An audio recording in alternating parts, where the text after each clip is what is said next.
C'est un moment privilégié de rencontre avec ses lecteurs. Quand on écrit, on ne sait pas si on s'adresse à quelqu'un. À supposer qu'on s'adresse à quelqu'un, on ne sait pas à qui on s'adresse. Eh bien justement, c'est le moment de le savoir. C'est le moment de savoir qui se cache de l'autre côté du papier.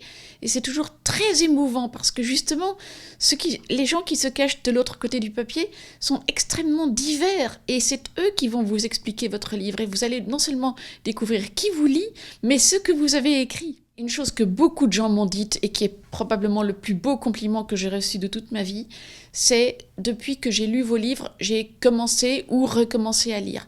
On me dit beaucoup que je suis un accès à la lecture. Et ça, c'est génial de penser que non seulement je fais lire mes livres, mais que je fais lire les livres de tout le monde. Ça, c'est fantastique. Oui, parce que vous aimez beaucoup lire, vous aussi. Mais exactement. Ouais. Il paraît que j'écris des livres qui donnent envie de lire tous les autres livres. C'est peut-être des apéritifs, mes livres. J'adore cette idée. Ah, c'est une belle image.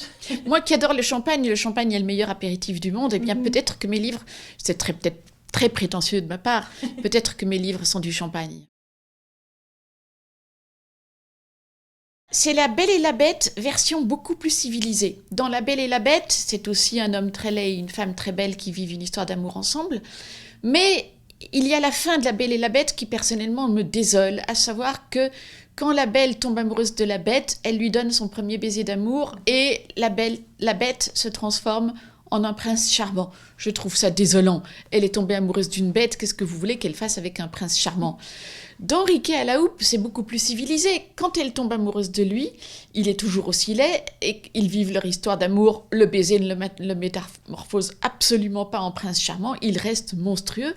Mais elle est très heureuse comme ça, et le livre se termine par une description de Riquet à la houppe vue par les yeux de la belle, où elle décrit toutes ses laideurs comme des charmes, et finalement, elle le voit terriblement beau.